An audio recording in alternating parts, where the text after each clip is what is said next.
Hello everybody, welcome to Voices of Wellness. This is a program that introduces some of the leading wellness providers in our community. Hi, my name is Natalie Fatty. The topic that we're going to address today that is most commonly found in the workplace is stress. Stress is a huge topic and it impacts every single person in every single area of their life. I think Wendy would be a great person to see what she feels under her hands about what stress does to the body.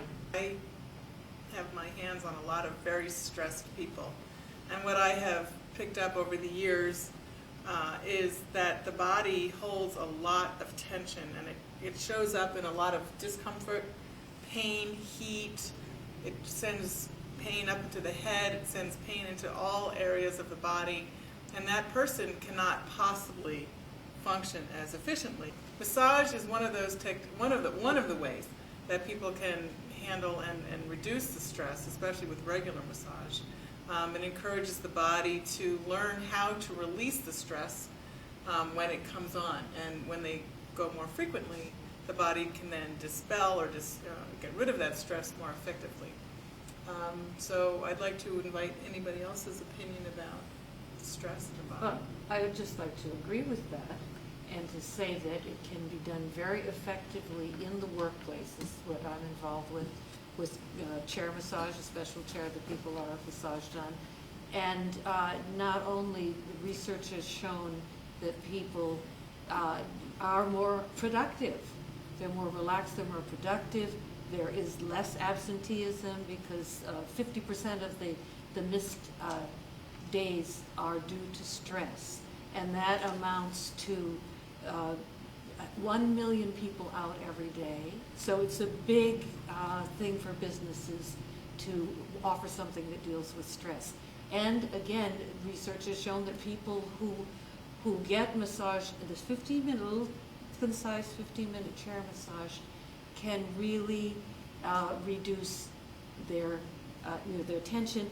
And it creates an atmosphere for wellness because it's so easy for people to receive, and it's so enjoyable, but yet it's so effective. I'm sorry. Well, one of the things that you brought up is the effectiveness, and when you're, especially a little 15-minute movement is very, very helpful. One of the benefits that fitness training can offer is that I can start developing exercise programs to help undo that. Strengthen the back muscles, loosen up the chest muscles, especially right after a massage or before a massage. It works hand in hand. But the other thing is that they're sitting there for so long that it's critical that they get up every single 20 minutes just to take a walk. As an eye doctor, we often talk about 20/20. Computer vision syndrome is very prevalent. For people who work at least 3 hours a day on the computer, it's estimated to be 90% of that population experiencing computer vision syndrome, which incorporates trouble focusing or seeing clearly, dry eyes, and eye strain, which of course affects job satisfaction along with performance and other things. But the 20 rule that we give out is every 20 minutes, look 20 feet away for 20 seconds. So I'm happy to be able to incorporate now getting up and actually moving every 20 minutes also. Hypnosis actually relieves stress and tension, and it's something that people don't necessarily think of, but it's a remarkable modality to be able to get into this very relaxed state. You access the limbic system of the brain, and it opens up endorphins and floods the body with endorphins, and then people start to feel better. I'd like to make a distinction between distress and eustress, because many people, as they age, actually they back off fitness programs and challenges and learning new things because they think this is a time to settle down. And there's actually not enough stress in their life except what they feel like they do to their children. A lot of stress that we have is not particularly brought up by us. A lot of us are in the sandwich community. We're bringing up our children, and we're also taking care of our elderly parents. And when I speak about the elderly parents, there's a lot of ways to ensure that they are still on the right track. We're worried about, are they taking the right medicines? Do they shower? All these things that it's really hard to manage. And technology can help with a lot of those things. There's some products on the market that could actually manage medicines that you'll actually know, did your mother, did your father take the medicines at the right particular time? And as the caregiver or as the child, you, at the end of the day, at the end of the week, you can get a report back of, you know, were the medicines being taken properly, were they taken on time, and then again, you could manage that elder parent accordingly, hopefully relieving the stress. I help people manage the stress within themselves. People are so busy just paying attention to the outside world. There's so many stress factors on the outside that rarely people take the time to look into their inside. And I assist people in making peace on the inside of them. Renata, we find that very dynamic in looking at 80 and 90-year-olds in a different way than we ever have before. Because we often thought of aging as a process where we get to a place where we reminisce, where we try to reposition ourselves in the face of many declines and losses.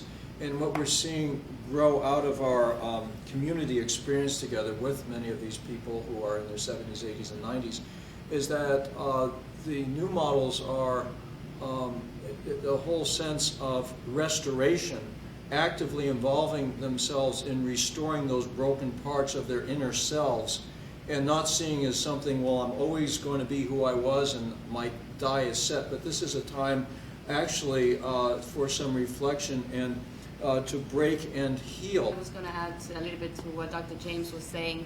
As a yoga student to become a yoga teacher and also a member of a yoga center myself, I realized that also being the director of a nursing home, very close to the aging population, and I realized that the restorative part of therapy is now becoming more and more something that the seniors are taking part of, and instead of being there to just fade away, they're becoming more alive and they're taking part into more activities.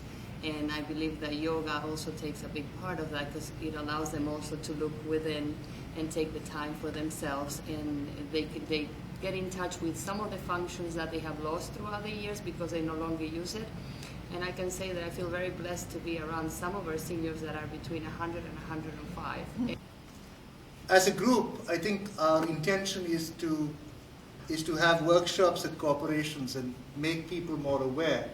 I think from my work with human resource directors, I find that more and more human resource directors are keen on raising the consciousness of wellness in corporations.